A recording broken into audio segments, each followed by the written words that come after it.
Welcome to CEO Chairside with Dr. Grillo, where real dentists share the real stories behind the scrubs. From the operatory to ownership, from day one chaos to planning an exit on your terms. This is where dentistry meets life, leadership, and legacy. No scripts, no fluff, just unfiltered conversations that move the profession forward. Let's get into it.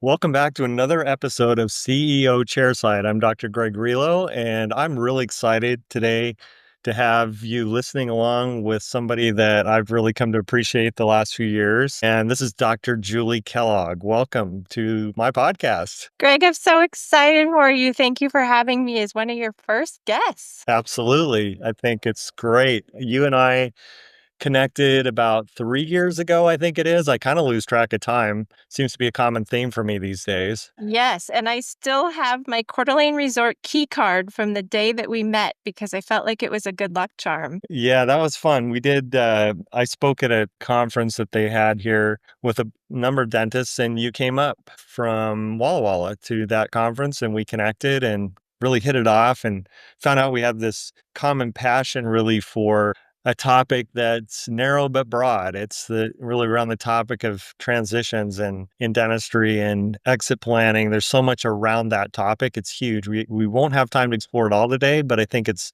a lot of fun to get into some of that topic and a few other things as well. So thanks for making the time to be here. Absolutely. It's going to be fun. Yeah. So take just a minute and just give us a little walkthrough of your background, your career journey, how you got into dentistry. Just kind of set the stage for us. I am a third generation dentist, and I can't remember a day I haven't been in the dental office, basically, including in utero. So dentistry has been a huge part of my life, and you start to get to where you are looking for new things because you've seen so much of it and you've seen so many of the trends come around. And I think it adds a lot of great perspective for me in dentistry. Right. And so tell us a little bit about where did you go to school and how long have you been in clinical dentistry? This year marks 20 years since I graduated dental school, and I am a graduate of Loma Linda University in Southern California. Right on.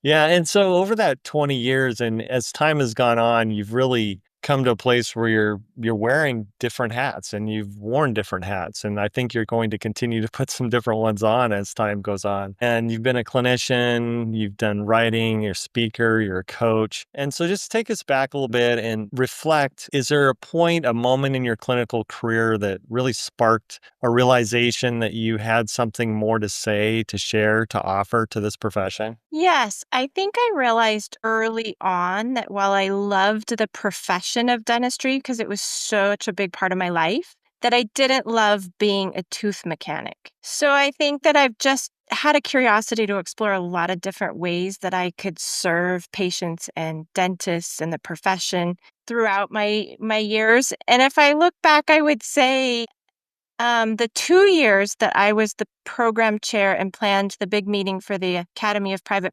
Dental Practice, they renamed it, we hosted probably the last live meeting in 2020 before the pandemic shut everything down. And that 2-year process of planning a 3-day national meeting just connected me with a lot of people. It opened my eyes to all kinds of different opportunities, and it gave me a lot of confidence as a thinker and a leader. And more recently, I had a patient who was a retired professor and knew that I was thinking about writing a book. And he came in for one of his appointments and he said, "Hey, I have time now that I'm retired. Let me help you with your book." And that's just turned into this powerful creative relationship that has given me an avenue to bounce ideas around. And my writing has just probably could be now become the primary part of my identity. Yeah, that's so cool. It's an evolution, it seems. It's been the same really for me. We spend so many years in an operatory, which in a sense seems to confine our perspective on a lot of things. But when we start stepping outside the operatory a little bit and exploring some of these other interests, it's fascinating how they can start to develop and can become really part of the fulfillment, and they can really become a direction as our career progresses. And I think maybe that's a little bit of what you've started to find. Absolutely. So in that you described, is there a point in there that you feel like there was really a turning point where dentistry wasn't your entire identity like it had been in the past? That maybe there's something larger out there for you? I think when it comes to our dentist identity, because of the investment and long hours we've put into our education and our practice, that identity just becomes so powerful and overwhelming, and that we really have to become intentional about shifting the identity, even as we are developing other interests and other avenues of providing value. And as I became a coach and a writer and I was doing more of this, if somebody came up to me and said, "Oh, what do you do?" I would say, "Oh, I'm a dentist." And then I would be frustrated with myself. And so I think when it Mhm. comes to this identity, this mindset, the power of dentist identity, we have to be really intentional about it. So I changed my profile on my LinkedIn, became really intentional about how I introduce myself, how I write about myself in bios, and putting writer and coach before dentist, because all three of those are really important identities for me. And to change my mindset and my view of myself, I had to intentionally shift my language. Right. Yeah, that's such an important topic, and it's true. I talk to dentists all the time. A lot of people that I went to school with, and sometimes the comment is, "I can't imagine what else I would do because all I am is I'm a dentist." And Mhm. it's a blessing, but it's also can be a little bit of a confinement, and you can sense that sometimes with people. So the fact that you are able to start to expand your identity, I think is really valuable as life goes on, no matter how long you stay in dentistry, right? Like whether you stay in dentistry 20 years or 40 years, to have another piece to your identity can make a big difference as time goes on. That's right. And that's what one of the first things we work with when we coach retiring dentists is intentionally working on the identity. Yeah, it's almost like you have to really almost start there because it's such a big piece. It's getting into that topic. And that's something that listeners should know, that Julie and I have worked on a program for dentists that are facing retirement or have been through a transition of some kind at any age. And it's really to address this concern, this challenge, this pathway of moving from dentistry and the identity of dentistry and the design of dentistry to another phase of life, which we often look forward to, but it can also come with some challenges. So that's a really fun project that Julie and I have been working on. And I think there's a huge need is what we're seeing in this profession for that. Yes. So, as you look back over your career and think about some of the people that you've been working with, how has your view of success evolved from the early days of practice to now? A lot. It has evolved a lot. I graduated at the time when everything was about, you know, makeovers and extreme makeovers and the hype of cosmetic dentistry. My dad was one of the first to build a multi-doctor practice when it was just unheard of and almost everybody failed at it. And so many of those traditional benchmarks of success was what I started with. And I realized that that wasn't really authentic to me. And as I became a coach and integrated that in my work with my patients, I realized that a lot of what makes a day feel successful to me is connecting at a much deeper level with my patients than most of us do in any realm of healthcare anymore. And on a Mhm. broader personal level, I would say that success to me ultimately is defined in having freedom and flexibility of my time. It's really interesting. I was just at a summit here in Coeur d'Alene yesterday, actually, and there were a number of speakers that came, really impressive for this area to have Ed Milet and Tim Tebow and Ed Newman. There was some pretty incredible folks here. But what struck me was really in line with what you're saying is I went thinking that we were going to hear a lot about business success and entrepreneurship, and we had some of that. But really, you see that same evolution in in them as well, where we're kind of redefining success and really looking for purpose and how we add value, expanded value to other people's lives. And I think that's where the fulfillment part of our journey really starts to kick in, is when we start to realize that in dentistry or really in any vocation or profession that we pursue. So it's an interesting topic, really, in general. It is. I agree. So, as a writer, I've read some of the stuff you've written, and it's really fantastic. You definitely have a talent for that, and you have a good way of capturing stories. And I think storytelling, it matters in dentistry and communicating with patients. It's really important, but it's not just for patients, it's for doctors as well. And so I'm curious, from your perspective, what role do you think that storytelling or narrative plays in helping dentists through transitions? Does it help them kind of emotionally process what they're going through? How do you see that from your end? I think all of life, our lives lived as a whole, is a story. And Mm, society, pop culture, magazines, social media, such, likes to tell us what story we're supposed to live and write in our lives. And I think we can write whatever story we want, but we have to sit down and imagine that story.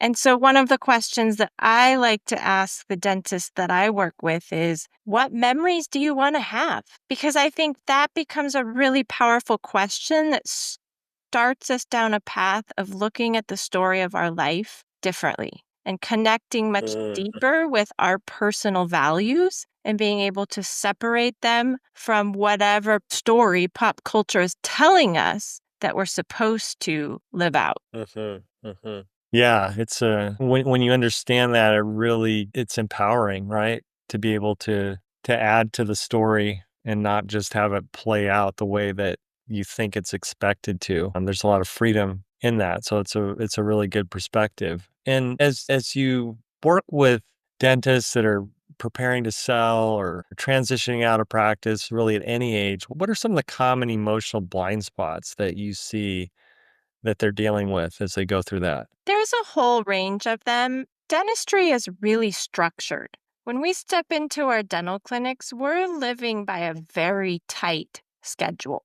And when you step away from clinical dentistry, that structure also goes away and it leaves a vacuum that all kinds of emotions that you've never stopped to really think about or feel start to fill up that space. And so I think one of the ones that we don't really like to talk about is grief. I think on the surface, we tend to think of grief as a negative emotion, but I like to think about it as a neutral emotion because you can grieve really great things that just happen to come to an end. And your dental practice might be one of them. It very likely is something that you invested a Mm, tremendous amount of your thought, your emotions, your life, your time, your family into creating this great business and this practice for your community. And you are going to grieve it.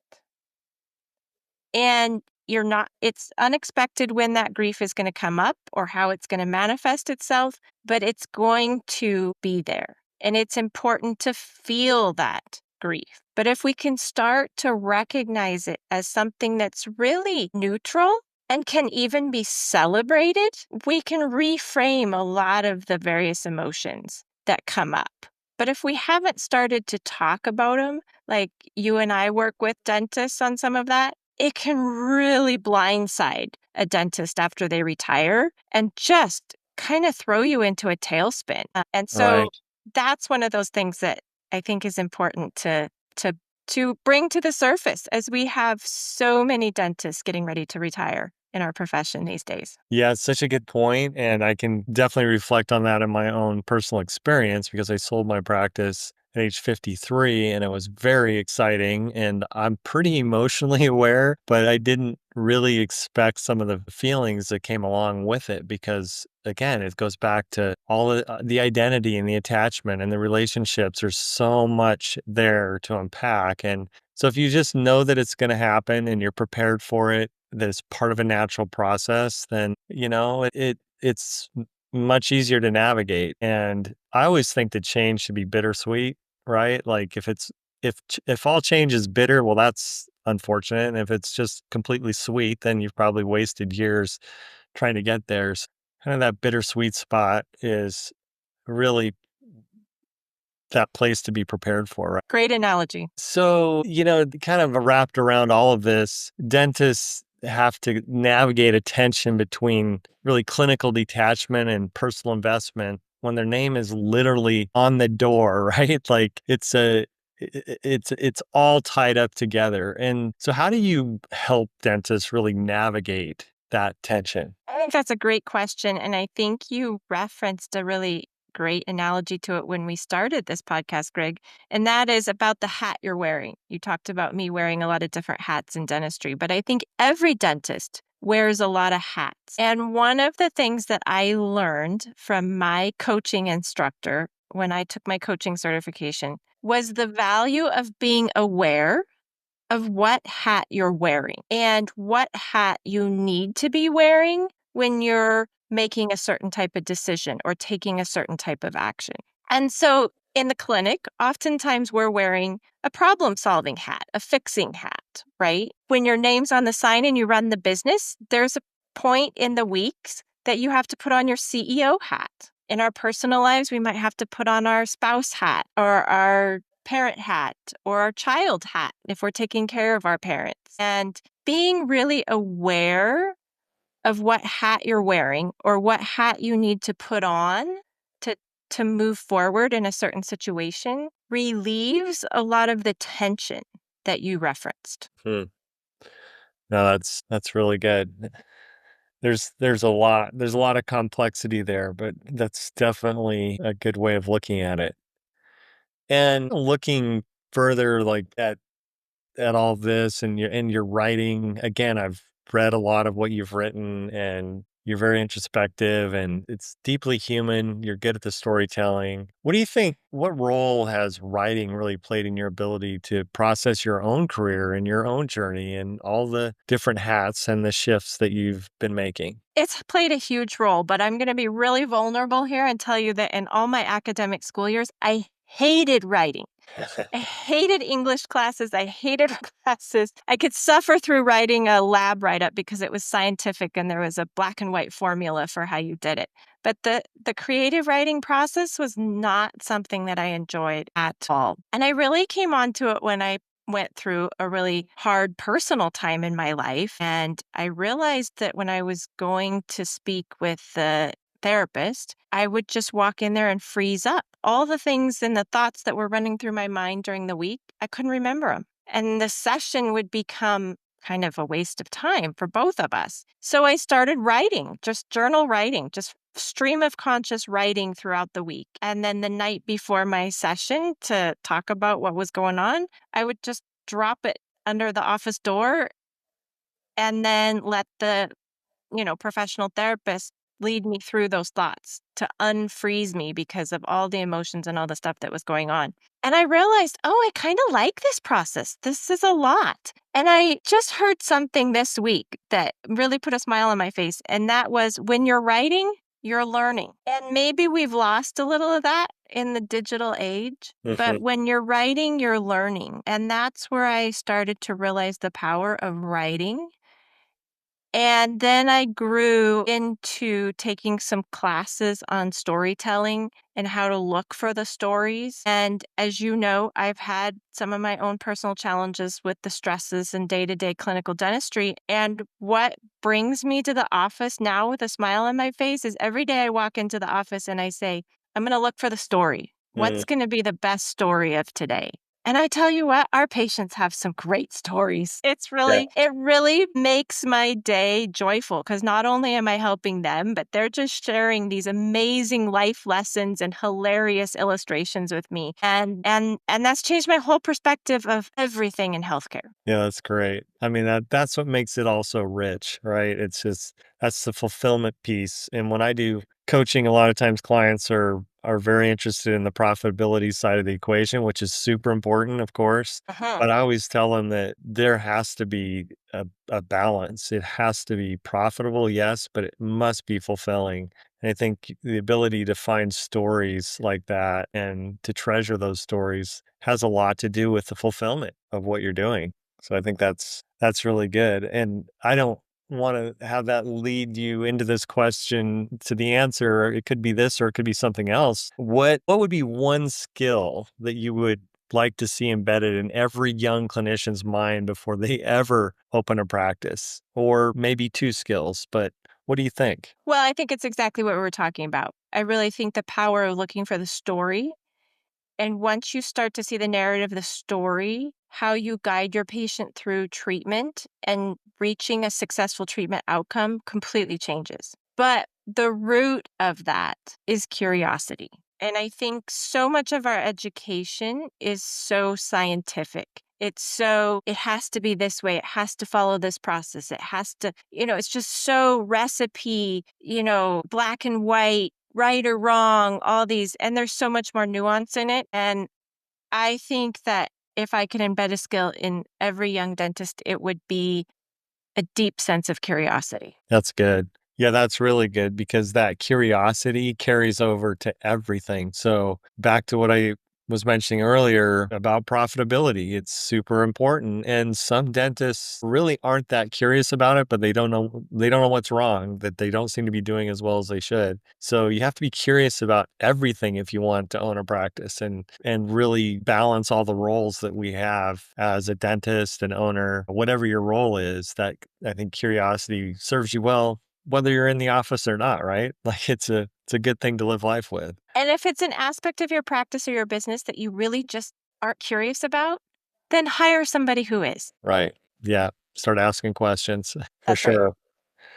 Yeah, no, really good stuff. We're getting close to time. It goes so fast when we're in these conversations, and maybe we'll have you back down the road to dive into some other things. But I'm going to ask you a few just really quick questions. I just want to see what your reaction is. What's the quick answer? So it's not meant to be a quiz, but it kind of is. So I'm ready. okay.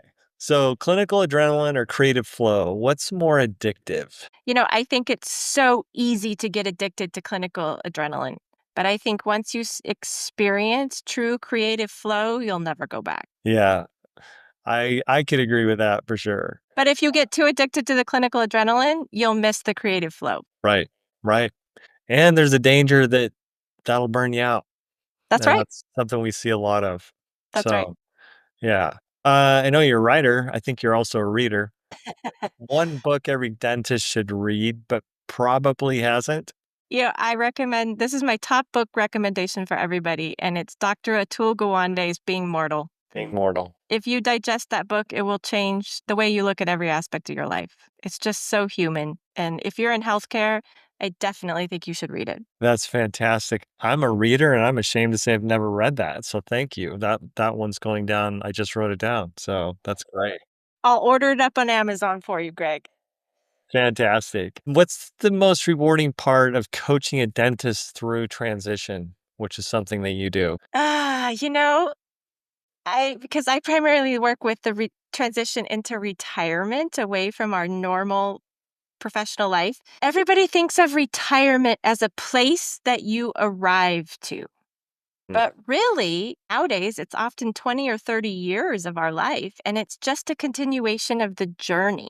And so it goes back to you are the creator of your story. And when we step into that next part of the journey and realize it's not just this standstill place of arrival, then we get to celebrate this whole new phase of the journey. And so I love opening the eyes of this, what I call the enigma of arrival. And I love it when we get to the place that we get to celebrate it because that's just so fun. Yeah, very good. So, a fill in the blank question. It's just like being back in school. Dentistry is most dangerous When we are complacent, when we are in a place of complacency, it is unbearable to our soul. And we absolutely are incapable of doing good work in a place of complacency. It Mhm. just leads in the opposite direction of where we want to go. And on the heels of that, what's one thing that you wish more dentists understood about themselves? That each of us are so much more than a dentist. We narrow our world into being this dentist box, and we are so much more dynamic individuals than just limiting ourselves to being a dentist. And there are so many ways for us to live remarkable and stimulating lives. That's great.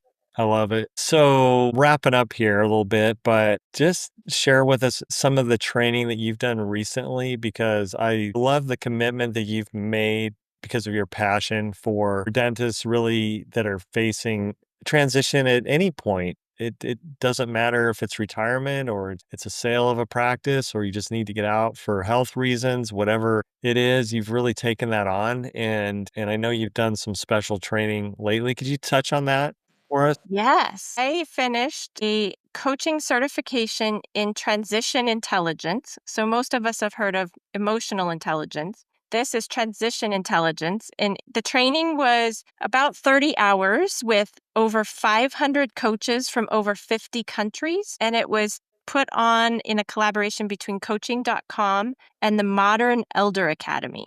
And it was just one of the most beautiful and exciting learning opportunities I have ever had. And I just couldn't be more passionate about this work that I do now. That's awesome. Yeah, I mean, you already had some great skills with all this, and that just took it to another level. So it's very exciting. And as we mentioned a little bit earlier, you and I have worked on a transition coaching program just to help our colleagues who are facing these types of issues, some of the issues that we're talking about today. Anybody that has an interest or knows anybody that's in that situation, you can certainly reach out to us. You can check us a page out at uw.methodpro.com and there's a transition enhance link there and you can learn a little bit more about that program. But it's really, really an honor for me to have worked with you on that program and to be able to help people at a very critical and exciting stage of their journey. That's right. It's been a fun creative process and we are continuing to add new values, add little tools and interviews and interesting things and our goal is to grow it into a great community for our retired colleagues. So cool. Yeah. Well, thank you so much for your time today. I really appreciate it. I know you're busy. And it's just great value for listeners to get your perspective on some really interesting areas and to hear about your journey. So thanks for taking the time. Thank you for hosting me, Greg. I always love chatting with you. All right, take care. That's it for this episode of CEO Chairside. Real stories, real lessons, because this profession is more than a practice. It's a journey. Catch you next time.